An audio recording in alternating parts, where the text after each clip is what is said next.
Cerita Joko Tingkir.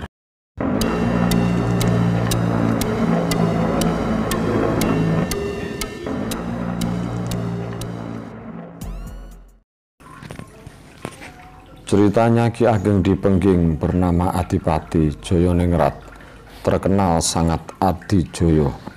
Ia sangat disayangi oleh Prabu Brawijaya di Majapahit, serta mendapat hadiah putrinya.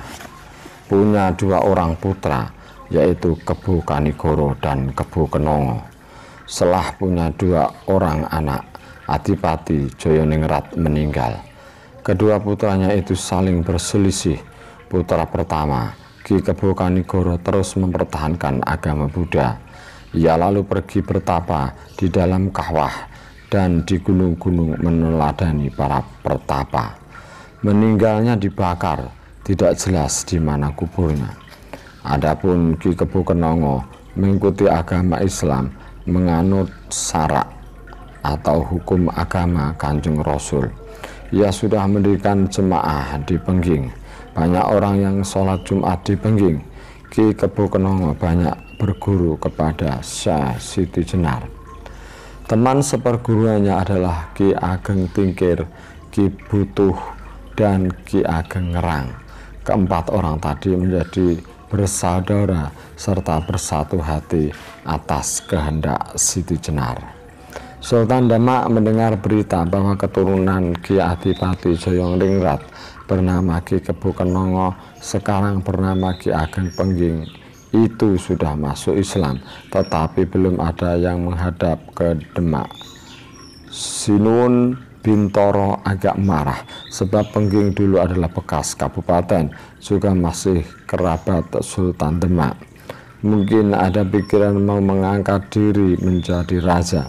Sultan Demak lalu mengutus sesepuh bernama Wonopolo serta membawa 3 pesan. Pertama, bagaimana niatnya hanya beribadah saja, apa ada keinginan untuk memiliki kerajaan Demak? Kedua, Sultan sudah tahu mereka itu masih kerabat Sultan Demak. Ketiga, mengapa tidak mau menghadap ke Demak? Ki Wonopolo diharapkan dapat menyimpulkan yang menjadi niatnya. Sesudah jelas perintahnya, Ki Wonopolo pun segera berangkat. Sesampainya di Pengging, setelah bertemu dengan Ki Ageng Pengging, mereka saling bersalaman. Ki Ageng bertanya tentang maksud dan tujuan kedatangannya. Sepertinya perjalanannya kok begitu rahasia. Ki Ageng Polo terus terang bahwa dirinya diutus Kanjeng Sultan Demak. Kedua orang tadi berdebat rame, saling menang dan kalah. Ki Ageng Wonopolo setelah mengetahui niat dari Ki Ageng Pengging, lalu pamit kembali ke Demak untuk melaporkan kepada Sultan bahwa Ki Ageng Pengging memang punya gagasan. Secara lahir tetap beribadah, tetapi di dalam batin berniat menjadi raja. Begitu pandai bermain sandiwaranya, kata Ki Wonopolo. Mohon ditunggu beberapa waktu lamanya, sebab sudah saya batasi selama 2 tahun supaya segera datang menghadap ke Demak. Banyak kata-kata yang ditujukan Ki Wonopolo untuk mencegah amarah Sultan kepada Ki Ageng Pengging. Sekembalinya Ki Wonopolo ke Demak, Ki Ageng Pengging bertemu Ki Ageng Tingkir, Ki Ageng Ngerang, dan Ki Ageng Butuh. Mereka mengadakan pertemuan sebab mendengar bahwa penolakan Ki Ageng Pengging untuk datang ke Demak. Karena masih bersaudara, mereka bertiga khawatir kepada Ki Ageng Pengging. Saudara-saudara Ki Ageng Pengging menanyakannya alasan mengapa menolak panggilan ke Demak.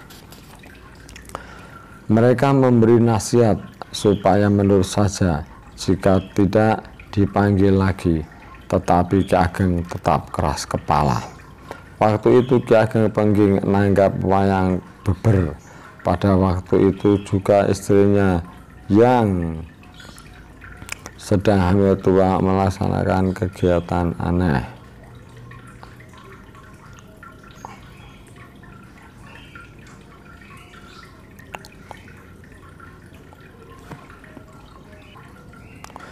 Istrinya melahirkan anak laki-laki tampan parasnya, disertai pelangi dan hujan lebat. Pertunjukan wayang beber dihentikan. Bayi sudah dibersihkan dan diserahkan kepada Ki Ageng Tingkir, diterima lalu dipangku. Ki Ageng Tingkir berkata kepada Ki Ageng Pengging, "Saudaraku, putramu ini elok sungguh. Aku yakin anak ini kelak besar derajatnya. Beruntunglah yang nanti sempat menyaksikan.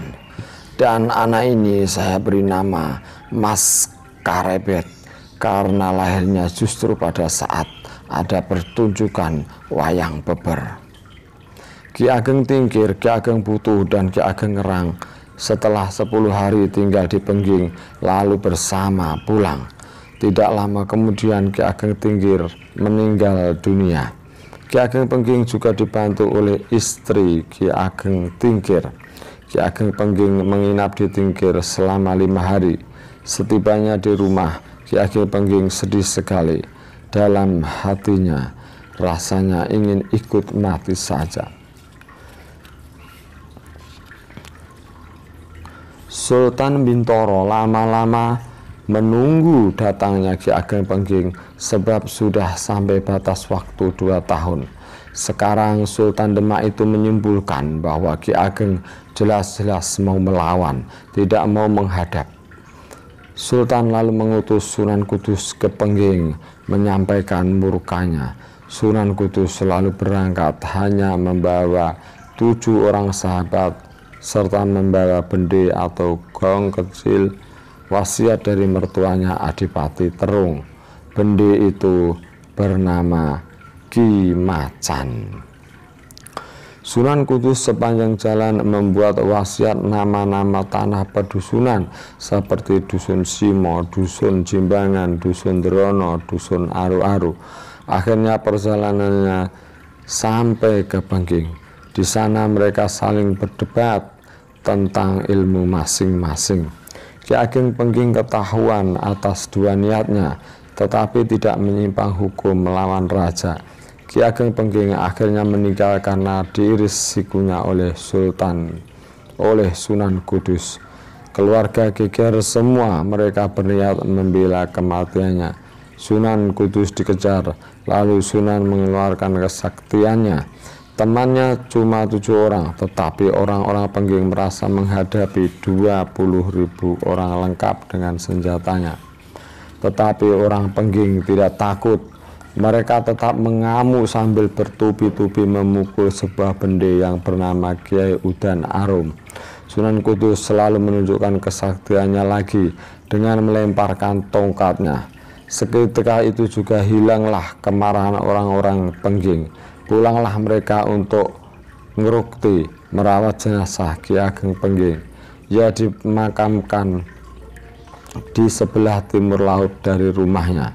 Setelah kira-kira 40 hari, istri Ki Ageng Pengging menyusul meninggal dunia. Mas Karebet tinggal seorang diri, diasuh oleh sanak saudaranya. Setelah besar, Mas Karebet lalu dibawa oleh janda Ki Ageng Tingkir. Di sana ia sangat dimanfaatkan, dituruti jalan keinginannya. Karena janda Ki Ageng sangat kaya raya, terhormat di antara tetangga desa, Mas Karebet lalu terkenal dengan sebutan Joko Tingkir. Tindak tanduknya berbeda dengan anak-anak lain. Ia gemar menyepi diri di hutan atau di pusat-pusat hutan atau di gua-gua sampai 10 malam atau setengah bulan. Kemauannya tidak dapat dicegah dan dihalangi. Pada suatu hari Joko Tingkir pulang lalu dipeluk oleh ibunya serta diberitahu, "Nah, kamu jangan suka ke gunung-gunung. Ketahuilah bahwa orang yang suka bertapa di gunung dan di gunung itu masih kafir, belum menganut agama Kanjeng Nabi. Lebih baik kamu berguru pada seorang mukmin saja." Ki Joko lalu pamit akan berguru kepada seorang mukmin. Ibunya merelakan. Ki Joko berangkat sendirian ke utara, ke timur sampai di Selo untuk berguru kepada Ki Ageng Selo. Ki Ageng sangat senang melihat Joko Tingkir. Ia lalu diangkat menjadi cucunya, sangat dimanjakan hidupnya. Di sana Ki Ageng Mangir mendalang hingga terkenal kepandaiannya mendalang. Di sana Ki Joko gemar mendalang hingga terkenal kepandaiannya mendalang. Ki Ageng Selo semakin bertambah sayangnya, mereka tidak pernah berpisah. Jika Ki Ageng sedang menyepi, Ki Joko juga diajak. Sebenarnya Ki Ageng Selo sedang menyepi. Di dalam batinnya benar sekali permohonannya ke Allah, semoga kelak dapat menurunkan para raja yang menguasai tanah Jawa, yang merasa masih kerabat keturunan Raja Brawijaya di Majapahit. Waktu itu Ki Ageng Selo sudah 7 hari 7 malam tinggal di gubuk di ladang yang baru dibuka, terletak di sebelah timur Tarub yang disebut hutan di Raujah.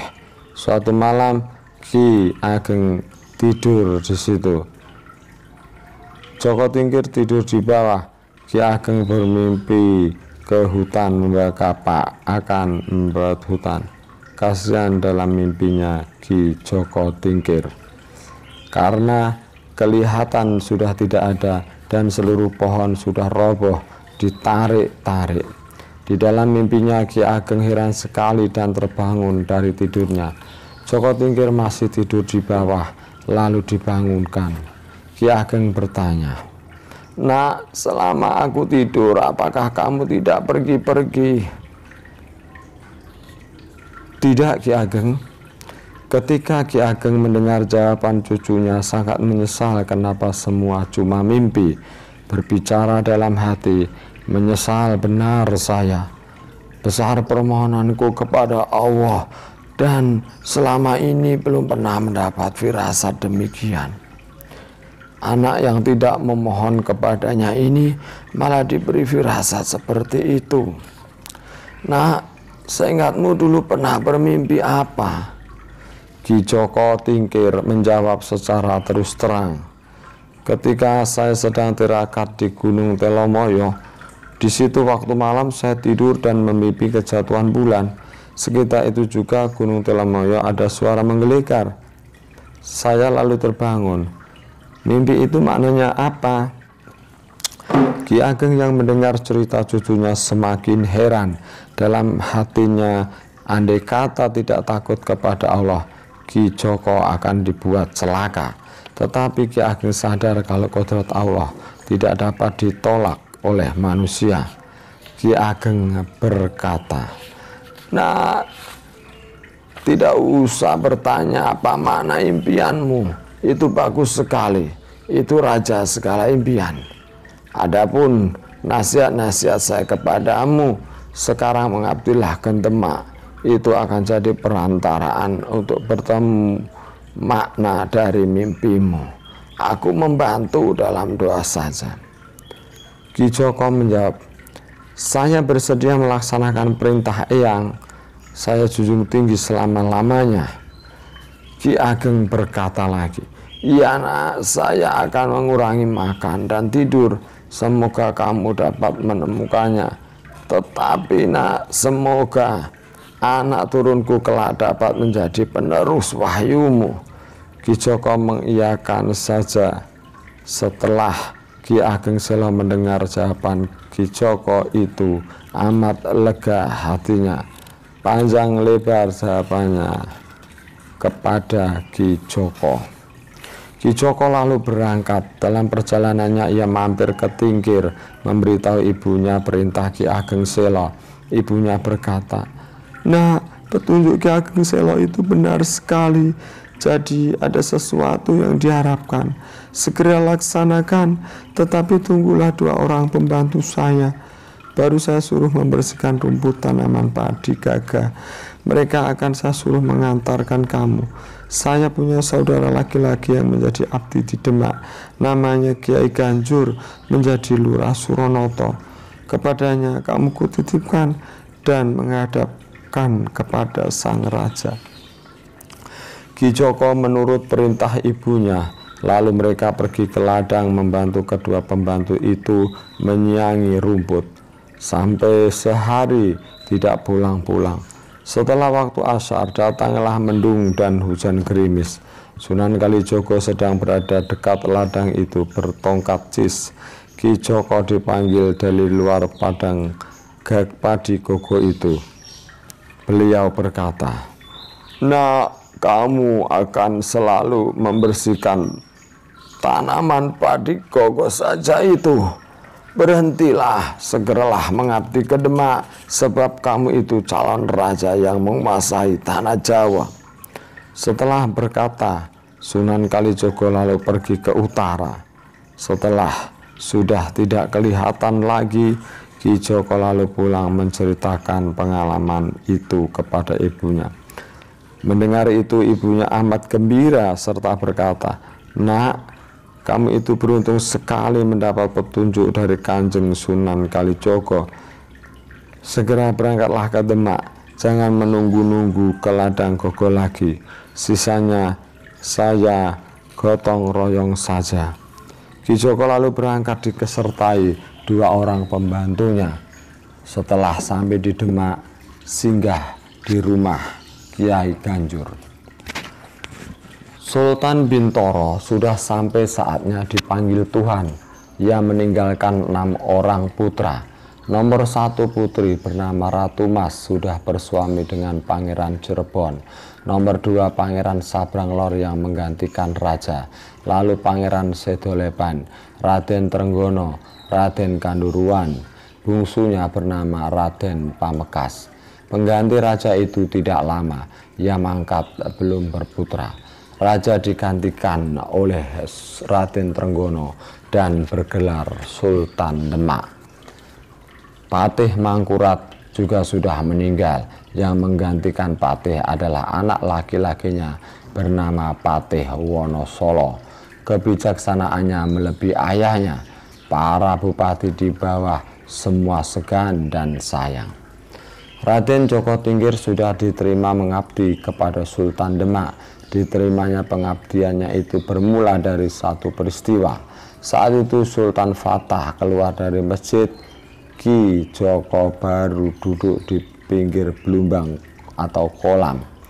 Mau menyingkir tidak bisa sebab terhalang oleh belumbang itu.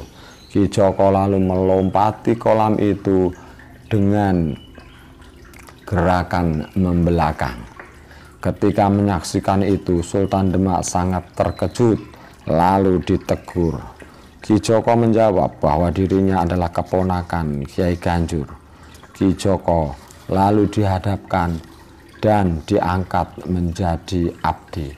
Kanjeng Sultan sangat sayang kepada Ki Joko Tingkir sebab rupanya tampan serta sakti kedigdayaannya. Lama-kelamaan Ki Joko Tingkir diangkat jadi putranya, diberi wewenang keluar masuk istana, serta dijadikan pimpinan prajurit Tamtama, terkenal di seluruh kerajaan Demak. Tidak lama kemudian Sang Prabu punya niat menambah prajurit Tamtama lagi sejumlah 400 orang. Sang Prabu mengambil dan memilih orang-orang dari seluruh negeri dan pedusunan. Dipilih orang yang sakti dan kuat. Kalau sudah didapatkan lalu diuji dan diadu dengan banteng. Jika mampu menempeleng banteng hingga remuk kepalanya, diterima menjadi prajurit Tamtama. Alkisah ada orang dari Kedu Bingit namanya Ki Dadung Awu. Rupanya jelek, sangat sombong dengan kekuatannya. Ia datang ke Demak berniat menjadi prajurit Tamtomo. Setelah dihadapkan Ki Joko Tingkir, lalu dipanggil. Setelah melihat tampangnya, Joko Tingkir sangat tidak suka sebab rupanya sangat tidak menyenangkan. Lalu ditanya, berhubung di kampungnya sudah terkenal kuatnya, beranikah dicoba untuk ditusuk? Jawabannya, ya berani. Dadung Awu lalu ditusuk dengan sada. Sada adalah alat untuk makan sirih. Dadanya pecah lalu tewas. Teman-teman Tamtomo disuruh menusuki dengan keris mayat Dadung Awu. Lukanya amat parah. Raden Joko Tingkir kesaktiannya semakin termasyhur. Pada saat itu kematian Dadung Awuk dilaporkan kepada Sultan. Joko Tingkir telah membunuh orang yang mau masuk jadi prajurit Tamtomo. Kanjeng Sultan sangat marah sebab ia adalah raja yang adil. Raden Joko Tingkir lalu diusir dari Demak. Raja memberi uang duka kepada ahli warisnya, meninggal sebesar 500 real.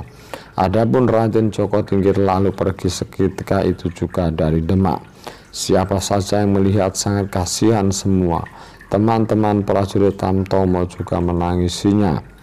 Raden Joko Tingkir sangat menyesal dengan perbuatannya yang sudah terjadi itu, dan begitu malu melihat orang-orang Demak. Badannya tak berdaya, dalam hati sangat senang jika segera mati saja. Tujuan perjalanannya ke arah tenggara, masuk ke hutan besar, tidak jelas yang dituju karena sangat bingung hatinya. Diceritakan ketika di dalam hutan serta berjalan tanpa arah dan tujuan sampai 5 bulan. Waktu itu perjalanannya sampai di hutan jati di Gunung Kendeng. Di situ bertemu dengan Ki Ageng Butuh. Ki Ageng sangat terkejut. Ia mendekat seraya berkata, "Nak, berhentilah. Rupamu, romanmu mirip kakak dari Pengging yang sudah meninggal. Jika kamu jadi anaknya, layak sekali. Cuma lebih tampan kamu, tinggi badanmu seimbang. Kakak Pengging dulu agak ketinggian sedikit. Cepat jawab, asalmu dari mana, Nak?" Joko Tingkir lalu menjawab, "Saya memang putra Ki Ageng Pengging." Setelah mendengar jawaban itu, Ki Ageng Butuh merangkul Ki Joko Tingkir seraya berkata, "Ada apa, Nak, kamu berada di tengah hutan ini?" Ki Joko Tingkir menceritakan pengalamannya dari awal sampai akhir. Kyai Ageng hanya bisa tertegun. Ki Ageng segera pulang dan Joko Tingkir dibawa serta. Sesampainya di Butuh, Joko Tingkir dielu-elukan. Kyai Butuh segera mengundang Kyai Ageng Ngerang. Dia juga datang di sana. Lalu diberitahu bahwa Raden Joko ini putranya Kyai Ageng Pengging. Kyai Ageng Ngerang segera memeluk dan menangis. Dia berkata, "Nah, aku dulu menengok ke Pengging, tapi kamu sudah tidak ada. Sudah dibawa ibumu ke Tingkir. Sekarang aku gembira sekali, tetapi kamu sedang menderita. Terimalah, semua perbuatan yang tidak benar itu atas kehendak Allah. Dan wajar semua orang yang akan bahagia harus memulai penderitaan." Ki Ageng Butuh dan Kyai Ngerang banyak sekali memberi ajaran kepada Joko Tingkir. Ia sangat berterima kasih sekali serta senang hatinya. Joko Tingkir tinggal di Butuh sampai 2 bulan. Setelah menyelesaikan pelajarannya, Kyai Butuh berkata, "Nak, berhubung sudah 7 bulan kamu pergi dari Demak, sekarang kembalilah ke sana atau pulanglah ke Tingkir dan Pengging. Mungkin Sultan sudah sadar serta memanggil kamu." Ki Joko Tingkir menjawab bersedia, lalu berangkat sendirian. Setibanya di luar kota Demak, lalu mengirim pesan kepada teman-teman Tamtomo. Mereka datang secara sembunyi-sembunyi. Ki Joko bertanya kepada teman-temannya, berhubung kepergiannya sudah lama, apakah Sang Prabu pernah menanyakan dirinya. Jawab para Tamtomo bahwa Sultan belum pernah menanyakan dirinya. Mendengar itu, Ki Joko Tingkir sangat sedih hatinya, lalu pamit kepada teman-temannya, berniat mengembara lagi. Perjalanannya menuju Pengging. Di malam hari ia tidur di lantai kuburan ayahnya sampai 4 hari. Lalu ia mendengar suara gaib. "Nak, pergilah engkau ke arah tenggara. Di dekat desa Getas Aji ada orang yang tinggal di situ bernama Ki Buyut Banyu Biru. Ikutlah kamu di situ dan laksanakan segala perintahnya." Joko Tingkir terkejut dan segera bangun dari tidurnya, berangkat sendirian. Lain cerita di Duku Calpitu di kaki Gunung Lawu. Di situ ada seorang pertapa yang bernama Ki Joko Leko, masih terah dari Mojopahit. Ia mempunyai seorang anak laki-laki bagus rupanya bernama Mas Monco. Ki Mas Monco pergi dari pedukuhannya berniat bertapa di pesisir Laut Selatan. Ia berhenti di Banyu Biru, lalu dijadikan anak angkat oleh Ki Buyut Banyu Biru, serta sangat disayang, diberi kebebasan segala tingkah lakunya, diajari segala ilmu kesaktian, dan diperintahkan bertapa supaya segera memperoleh derajat. Sebab Ki Buyut tahu bahwa Mas Monco akan menjadi pendamping raja.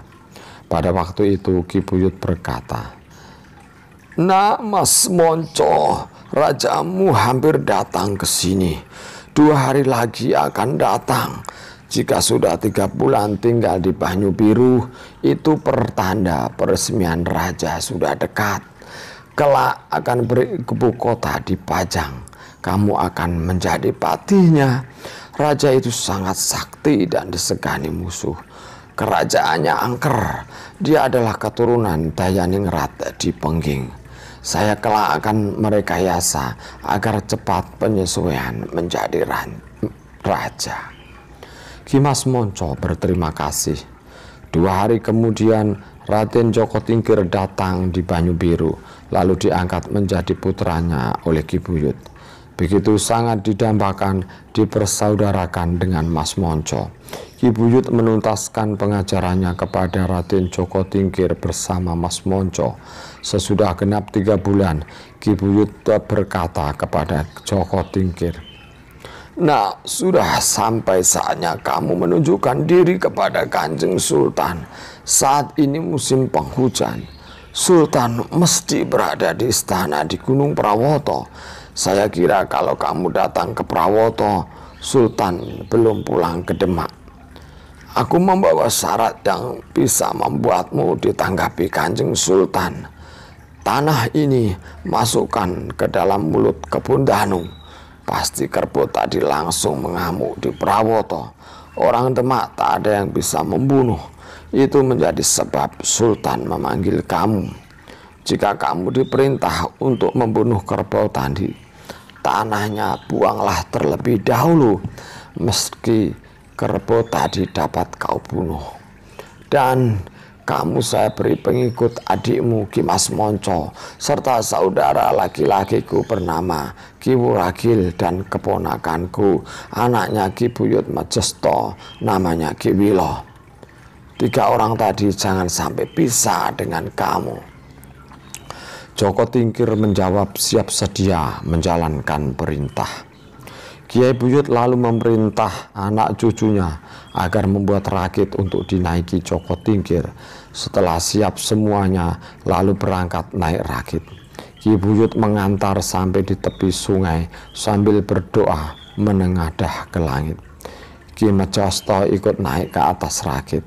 Rakit mengikuti aliran sungai Dengkeng.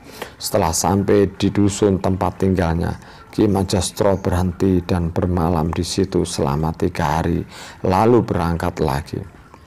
Ki Majesto tidak ikut. Rakit terus melaju sampai ke Bengawan Bicis.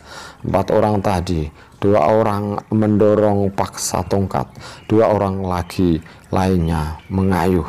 Waktu pukul 4 sore di Kedung Srengenge. Lalu ada awan gerimis bercampur angin. Di Kedung Srengenge ada raja buaya bernama Bau Rekso, patihnya bernama Jalu Mampang. Bala buaya itu terbilang banyak jumlahnya, mendorong rakit ke darat. Lalu terjadi perang rame sekali dengan Mas Monco di daratan. Patih Jalu Mampang bersama 70 buaya mati semua disabetkan pada batang-batang kayu oleh Mas Monco. Joko Tingkir lalu terjun ke dalam sungai, rasanya seperti di daratan saja. Lalu perang semakin ramai, banyak buaya yang mati. Raja buaya yang bernama Bau Rekso menyerah kepada Raden Joko Tingkir. Ia berjanji akan mengantarkan perjalanannya dan memberi hadiah 1 buaya setiap tahun. Raden Joko Tingkir berangkat naik rakit lagi. Jalannya rakit disonggo oleh 40 buaya yang di atas tinggal santai-santai saja. Tongkat dan kayu dibuang saja. Di waktu malam sampai di wilayah Butuh, rakit diketuk-ketuk. Buaya itu mengerti isyarat tadi, rakit dihentikan. Raden Joko beserta 3 temannya berhenti karena terlalu lemah dan mengantuk, lalu tertidur di atas rakit. Waktu itu tengah malam Ki Ageng Butuh keluar dari rumahnya, terkejut melihat wahyu kerajaan meluncur dari barat daya, jatuh di sungai tempat di mana Raden Joko Tingkir dan teman-temannya tidur. Ki Ageng Butuh mendatangi jatuhnya wahyu kerajaan itu. Sesampainya di sana, Ki Ageng tidak sangsi lagi dengan Raden Joko Tingkir yang tidur di rakit kejatuhan wahyu kerajaan. Lalu dibangunkan. "Nah, bangunlah, jangan selalu tidur saja. Wahyu kerajaan di Demak sudah berpindah tangan kepadamu." Raden Joko dan teman-temannya segera bangun. Mereka lalu diajak ke tempat tinggal Ki Ageng Butuh. Ki Ageng Ngerang juga sudah dimohon datang ke situ. Ia lalu memberi pelajaran kepada Raden Joko. Berhubung wahyu kerajaan sudah berpindah ke dirinya, ia yang akan menggantikan Sultan Demak. Jangan sampai terlambat. Dimohon kepada Allah akan Sultan rela dan tulus ikhlas, juga diajari perbuatan yang mulia. Banyak sekali ajaran-ajaran diberikan Ki Ageng berdua kepada Raden Joko. Raden Joko sangat berterima kasih akan melaksanakan ajaran tadi. Raden Joko Tingkir lalu mohon pamit berangkat beserta temannya dengan naik rakit. Perlahan melaju sampai ke Dusun Bulu, Tanah Majenang, lalu ke darat. Buaya-buaya dipesan agar kembali ke tempatnya di Kedung Musrengenge. Joko Tingkir dan teman-temannya berjalan di darat. Mulai sejak saat itu, Dusun Bulu diganti nama Tindak. Perjalanan Raden Joko ke arah utara barat lewat Grobogan. Sampai di daerah Prawoto, Raden Joko melihat bahwa raja masih bersemayam di situ, belum pulang ke Demak. Raden Joko Tingkir lalu mencari kerbau Danu. Setelah mendapatkan, lalu dimasukkanlah tanah bawaan dari Mejostro ke dalam mulutnya. Kerbau tadi segera lari mengamuk di pesanggrahan Prawoto, mengobrak-abrik pesanggrahan dan menandu orang-orang. Banyak orang yang luka dan tewas membuat panik ke orang seprawoto. Kerbau itu dikeroyok dan ditusuk dengan banyak senjata, tetapi tidak mempan. Sultan lalu memerintahkan para tamtomo supaya melawan amukan kerbau tadi. Mereka sudah membawa senjata sebab sudah dilatih menempeleng kerbau sekali hingga kepalanya tewas dan hancur. Para tamtomo lalu menyambutnya sendiri berganti-ganti, tapi tak ada yang dapat menyelesaikan tugas. Malah banyak yang tergeletak, disepak dan diinjak-injak. Amukan kerbau itu berlangsung sampai 3 hari 3 malam.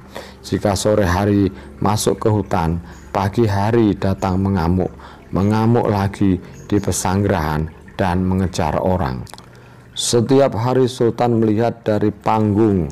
Pada waktu Sultan melihat Joko Tingkir diikuti 3 orang berjalan di belakang barisan, gerakannya seakan melihat amukan kerbau itu. Sang raja memanggil abdinya yang bernama Jebat. "Jebat, aku seperti melihat si Tingkir diikuti 3 pembantunya. Aku tidak lupa. Tanyakan padanya apa dia berani diadu dengan kerbau yang mengamuk. Jika Tingkir dapat membunuh kerbau itu, saya ampuni dosanya." Setelah diperintahkan, Joko Tingkir menjawab bersedia. Sang Prabu lalu memerintahkan untuk mengepung kerbau serta menyoraki Joko Tingkir ketika berkelahi dengan kerbau. Mereka diperintahkan menabuh monggah, kendang, gong. Sang raja melihat dari panggung. Joko Tingkir lalu mendatangi kerbau. Kerbau itu lalu menanduk. Perkelahian berlangsung lama yang menyaksikan keheran-heranan. Raden Joko Tingkir dilempar ke atas, diterima dengan tanduk, namun tidak apa-apa. Tanduk serta ekor kerbau ditangkap, lalu dihentak. Kerbau roboh bergelimpang tanah. Sarat dari banyu biru sudah keluar.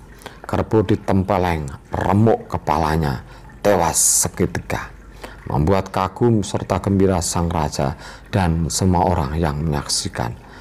Raden Joko Tingkir lalu dikembalikan kedudukannya seperti dulu menjadi pimpinan prajurit Tamtomo. Kanjeng sudah kembali kasih sayangnya kepada Joko seperti semula. Sang raja lalu kembali ke Demak. Tidak lama kemudian Sultan berangkat ke Cirebon memohon kepada Sunan Kalijogo untuk berkenan tinggal di negara Demak. Sunan menuruti lalu bertempat tinggal di Kadilang. Pekerjaannya mengajar agama Rasul. Sudah banyak murid-muridnya.